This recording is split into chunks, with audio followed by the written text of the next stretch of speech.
Hello, welcome to Kaiba Health and Life. I'm your host, Kristen Wolosinovich.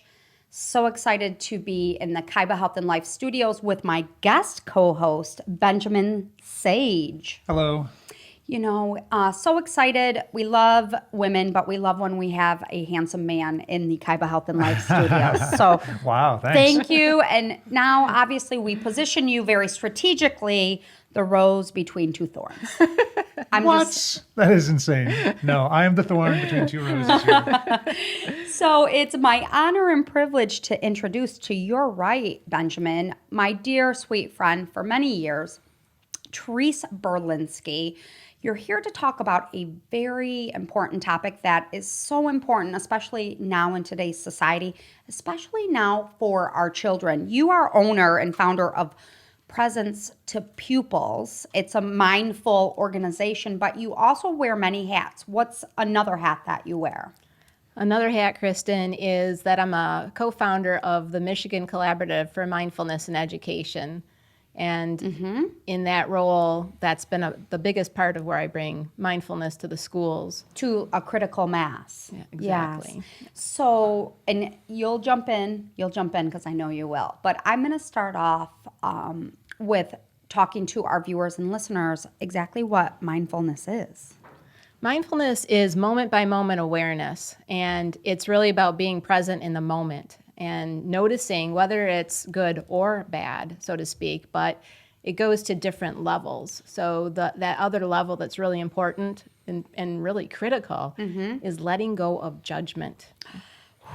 Yeah. So, Therese, can you tell me what it's not? Because when I hear mindfulness, I'm thinking someone that plans really well and has their whole life planned out, and that's just not me.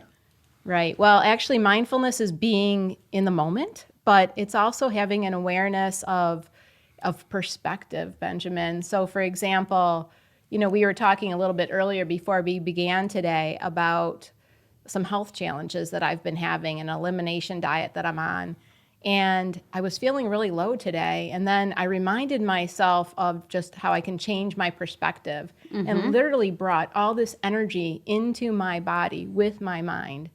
You went to like that deep cellular level and kind of manifested it. Right. Correct? Right. So how long, you know, we talk about here with Kaiba Health and Life, like we take a hybrid of Christianity and we bring in the spiritual side and we bring in obviously health, nutrition, wellness, prevention, and mindfulness has become a core value of what we talk about. But it's really it's always been around, but it's sort of, and correct me if I'm wrong, it's a relatively new way of life. Yes, absolutely. And what happened is in the late 70s, Jon Kabat-Zinn basically put a spin on it.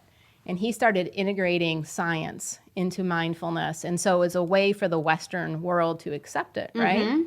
And so that's part of it. But it's gotten to the point now, from my perspective, and many other people as well, that it's a part of evolution.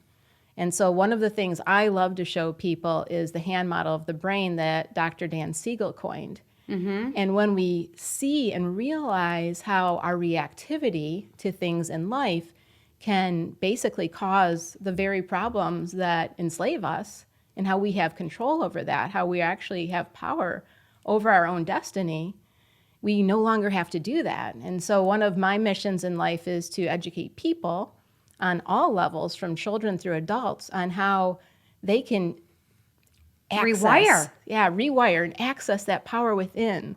You have the power within you to really manifest your path in life. Absolutely. Okay, hold on. I know. Listen, Therese, I'm still lost. All right, so we're going to have to dumb this down to my level, which we'll is put pretty it in low. layman's terms. Okay, so now I understand existentialism, and if this is more existential, which is something that separates us from the animals, we can more metaphysical, you think? Well, we can look outside of ourselves, right? We can see ourselves from like an outside perspective and look inside, become introspective. Sure. But what I don't understand is how that can then control your destiny or change your life, or like fill in the blanks for me, because I'm not connecting the dots here. Okay, yeah, and there's many levels, and this is not an understanding that you can gain, first of all, in a 20-minute podcast. Right. Well, we're going to try, right? Yeah. We're going to get to at least We're going to change level. lives, yes. But the other important thing to remember is I could tell you how to ride a bike, Benjamin, and you'd go, yep, but it's not until you get on the bike. Okay, so just understand that your level of understanding will get deeper as you actually practice. But to answer your question, Right. if you think of it this way, so our thoughts are literally things, right? So you can have a thought and you can that can affect how you live your life. Like, let's just say there's a friend who hasn't reached out to you even though you've been trying to contact them. And that thought might be, that person no longer likes me. Mm-hmm. And then there's you fill in your own blanks. What's that, Kristen? You fill in your own blanks. Right, exactly. I presume you make presumptions. Exactly. You can. And it can be negative, and it can be, well, then that emotion comes. Which is why you have to eliminate judgmentalism. That's right. Exactly. And That's instead of judgmentalism, be curious. So the opposite of judgment is curiosity. And when we can put that into our lives, it's like opens up a whole new way of being. So it really eliminates a lot of the emotional reaction, because I think my own personal experience and learning more about mindfulness, which is something you really brought into my life probably a good 5-6 years ago. And when I was first introduced, I literally thought it was kind of stopping and smelling the roses, right? Like when it was first rolled out to me, it's almost like be present, be aware, slow down, be conscious of where you are at this given time. Wow, that sounds really tough in a digital world. It's tough in life because we're constantly like, oh, I got to pay this bill. I got to be here by noon. I've got a hair appointment tomorrow. We're never living right there. We're never breathing. So the mind is constantly in like fight or flight mode sometimes. Well, it sounds counterculture to where we are, because people aren't living in the moment. They're taking vacations in order to take pictures, in order to put it on media, in order to make people jealous of where they are rather than just enjoying the moment. But that's judgment, right, Therese? Well, you could say that. I'm just saying that's where I feel like we are right now in our society. Yeah, but that's your perception. To me, sometimes I see if my grandma's traveling the world and going to Ireland, do you know how excited I am that she's getting that opportunity to travel? Or someone takes a trip that I would never go on a safari. It just doesn't interest me. But one of my best friends did, so I was able to experience it. I don't see it as she's trying to make me jealous. I kind of lived the experience with her because I have zero wants to. No, I'm not talking about that older Africa. generation. I'm talking about the younger generation. If you go to a restaurant and just look around, see how many people are enjoying their food versus those who are on their phones. Yeah, I agree taking with you. pictures of their food. But yeah, I think you both are making a point that's valid. Yes. And I actually believe I agree with you that too, Benjamin. The whole mindfulness movement started to become popular exactly when the smartphone started to land in the hand of our children. Mm-hmm. And there's a saying that within nature, the cure is within 3 feet of the poison. And so I like to buy into that mode of thinking, that look at this amazing situation we're in, where yes, there's this lure of technology, but we also have this amazing gift within us to use it and actually overcome the negative side of it, right? That's so funny you said that. I was talking to a dear friend this morning, and he had mentioned something to me, and we had talked about midlife crisis, and he said, I think the Japanese culture or the Chinese culture or whatever, that Oriental culture does not recognize the word crisis. It's used as opportunity, not crisis, opportunity. It sounds like philosophically you have to see the difference between being naive and being innocent. In other words, when you wake up every morning, you have to wake up with a clean slate, be curious, let the world happen and embrace it, versus just having all these preconceived notions of what you think should happen and what you want to happen. And that's beautiful. Well said.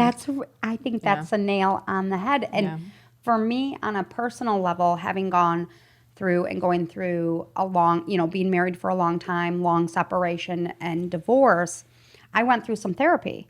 So I had to identify childhood trauma, which isn't pointing the fingers at what happened. It's just really identifying it, because I was experiencing a lot of anxiety, and I had to understand what was triggering anxiety. Like I could be in a very safe spot and have anxiety, and I'm in the grocery store or I'm in a safe space, and it's almost like that, you said, that primitive reaction, like back in the dinosaur days when we had to run from dinosaurs. We don't have that anymore.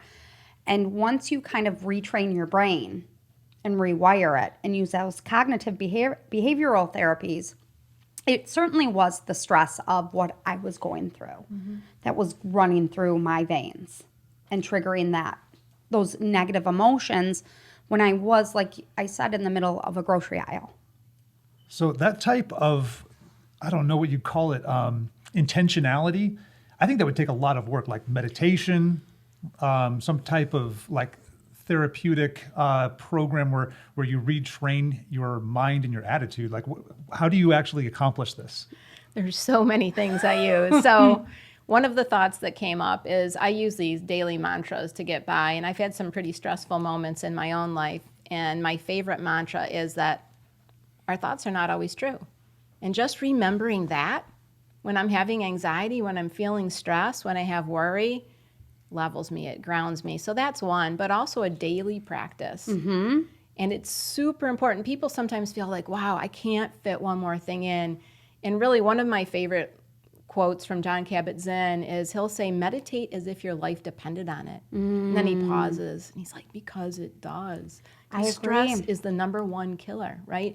So even if you say, well, I can't do 45 minutes a day, but hey, I have one girlfriend who really was like, she wanted me to put her in my boot camp, right? And call her and make her meditate. And I said, Mary, think of one time a day where you can stop and do 3 breaths. And she decided that in her car, before she walks into the house to see her children, she would just stop, and feel. Yes. 3 breaths. That's it. And it is just really remarkable and very miraculous, don't you think, of our body's ability to reset. And it's a lot of breathing techniques, correct? We start with the breath because that's accessible, right? Like your breath is always with you, right? Can't leave it behind. Right, exactly. Super important. So It's I've been life. told. Scientists have said that's super important. 4-letter word. Yeah. But there's other things too. And one of the really critical ones that I'm actually going to write an article on this week is a body scan. And I can tell you 3 people who have had life-changing experiences, like it saved their lives, Well, one person it saved their life, and the other person just realized through a body scan that they had a heart condition. Wow. Now they were saying to me, well, I'm focusing on my heart and it feels this way. Maybe it's just grief. No. And I said, you know what? I'm not a could be. doctor, so it could be, but go see your doctor. Well, they found out they have a right bundle block. Now, they're going to be fine, right? Sure. And but then it's preventative. Right, and then another woman tuned into being diabetic. Like she didn't know what was wrong, but just by stopping and paying attention to her body in the moment, she realized, I am not well. I'm taking care of everyone else. I'm not well. And she went to see her doctor, and they were like, run, don't walk to the pharmacy. That's why self-care is so important, to take care of Infinite One so you can take care of Infinite Two, which is everything around you. It's not being selfish. It's actually quite the antithesis of Absolutely. helping people out. So real quickly too, I'd like to get into how important mindfulness is for our children. I come from an Irish Catholic family. They drank a lot and they screamed a lot and they overreacted a lot.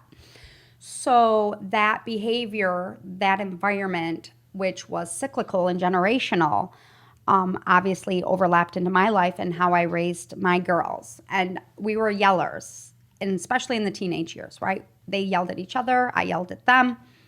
And I really have been working hard to break this cycle because I think our kids, exactly what you said, are exposed to things us 3 never even knew existed in the world when we were their ages.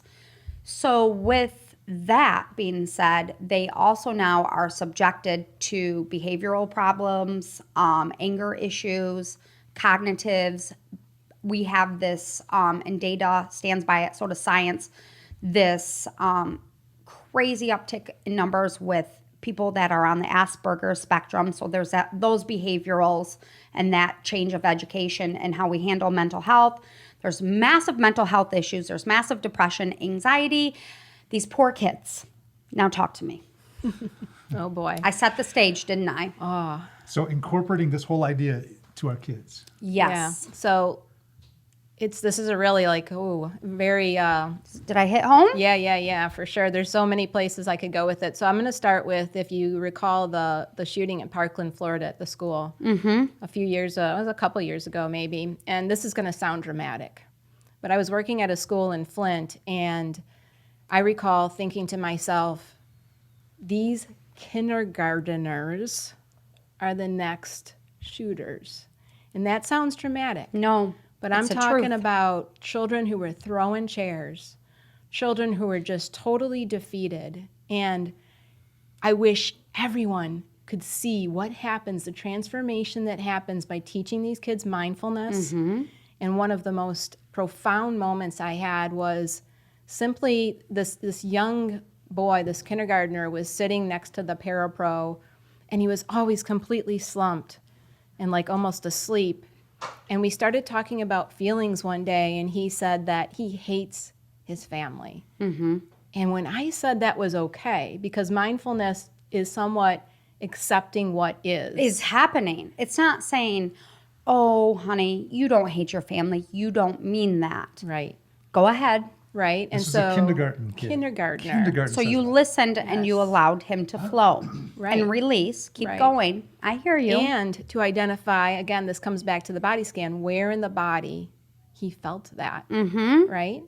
And it was almost like seeing this transformation in him right then and there. And then at the end of each class, I send loving thoughts to the kids, depending on the age. I'll call it love or a good day or whatever, but I fill my heart up with love, and I look at them, and it's hard to do with the mic, but I blow the love to them. And so for the first time ever, he started to do that back. He went like that to me, and then he paused, and I said, it's okay, and then he finished. And the parapro was crying.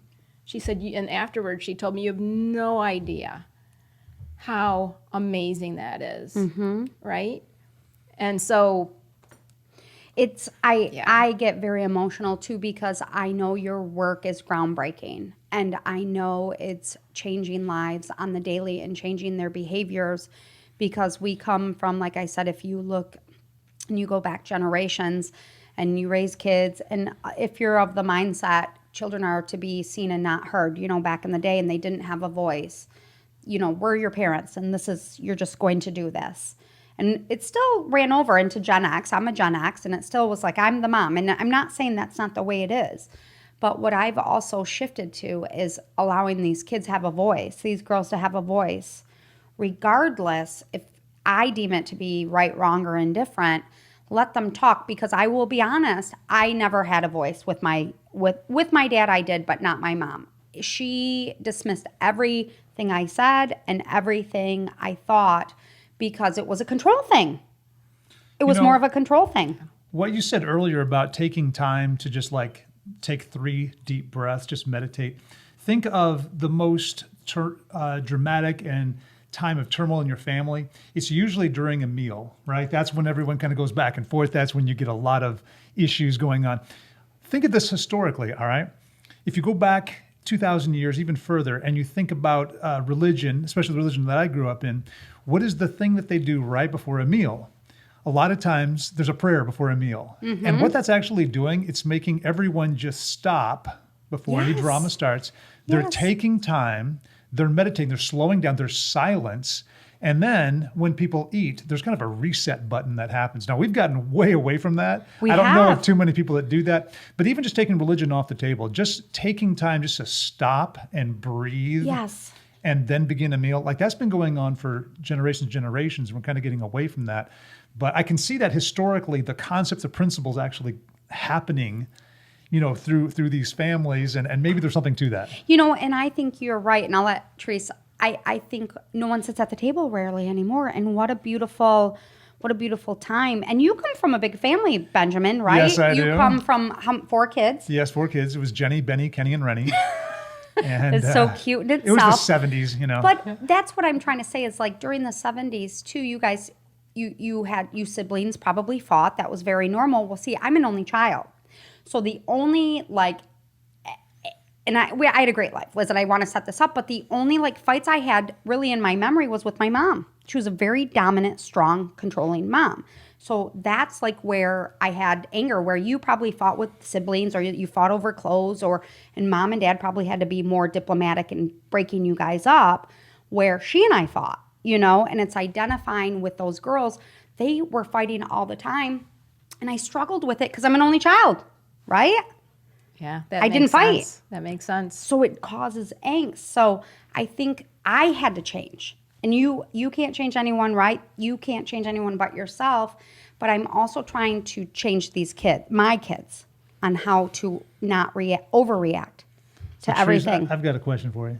Where in this philosophy and the whole lifestyle does forgiveness come in? Yes. Because to me, it sounds like if you're going to hit the reset button, if you're going to be able to have a clear mind, open, creative, cognitive, how do you release some of the things that you have that prevents that? Well, great question. Yeah, thanks for that, Benjamin. There's a couple things. So one of them is, again, comes back to that statement that our thoughts are not always true. And recently I learned too that even our memories are not always true. Amen. I've seen that so many times with my own kids telling me things that I know did not happen in their little lives. And well, here's the other thing. If you look at the hand model of the brain, which if we end up having time now or another time, I can demonstrate. Mm-hmm. But then there's this realization that when your amygdala is firing, which I call your inner 2-year-old, when your inner 2-year-old is having a fit, right, which is what is true in most arguments, yes, then information cannot go into the library, the hippocampus, nor can it come out. So in a week, you're arguing about the same thing because guess what? You were too stressed to even comprehend and register what was being said. Because you were waiting to respond. That's brilliant. Right. And the amygdala is also what triggers the stress hormones, correct? Right. The cortisol and the fight or flight and all triggers that anger and that here's the that key. anxiety. When there's stress, don't try to redirect a child. Let them have those emotions, right? Don't try to go, okay, well, why do you think you did that? And, all that stuff. Just let it happen. Flow. Let it flow. Yeah, or even in an adult relationship. I mean, if two people are stressed out, there needs to be a timeout. There needs to be a space.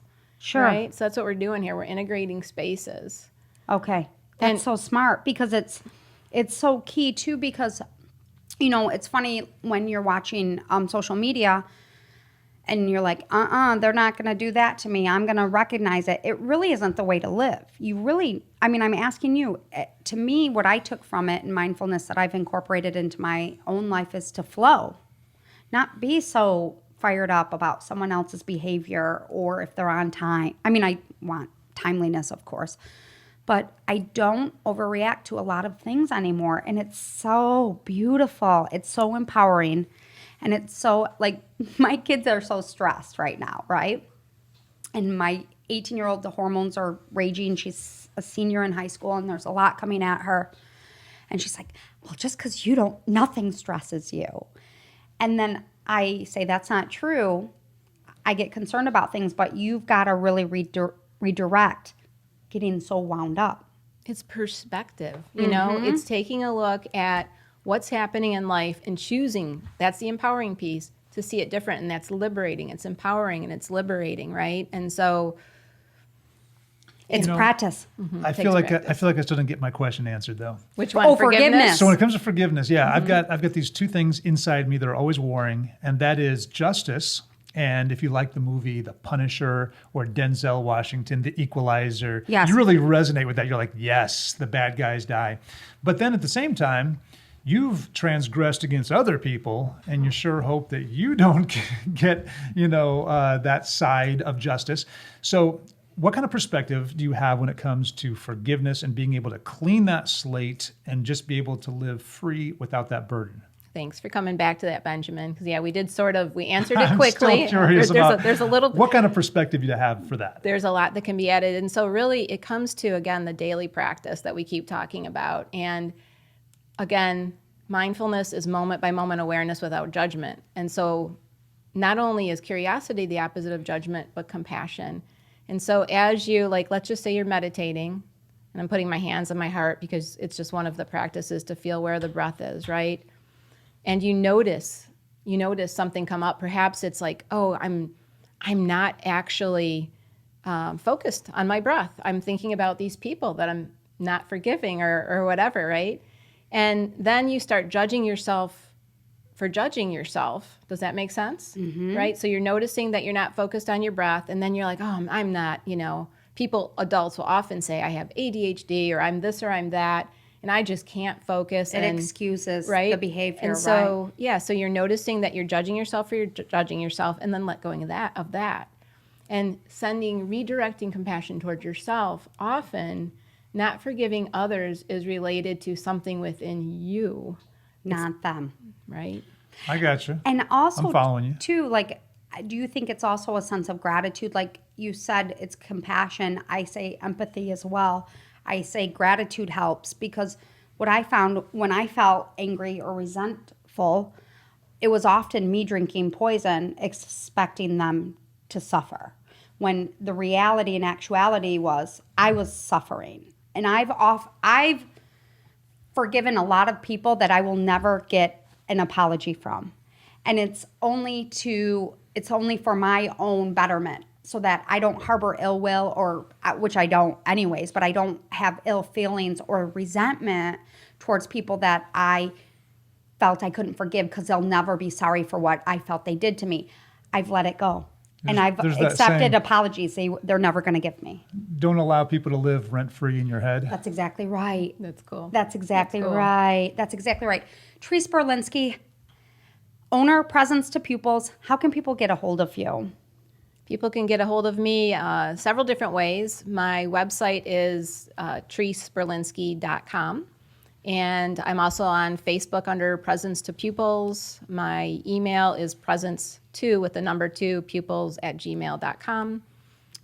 I highly recommend that you guys call Therese. I know you're working a lot with the school systems, so she may already be working with your babies, which is a beautiful thing, but get a hold of her. And I know you do some other ancillary workshops as well around, so keep an eye out for you. Where are you at? Are you doing any workshops currently right now? Yeah, many different things. So I work with all the way from individuals to businesses, and I work out of Vibe Well in Fenton. I'm working out of Pushna Wellness Studio in Lake Orion. I have things happening at my house. You are everywhere.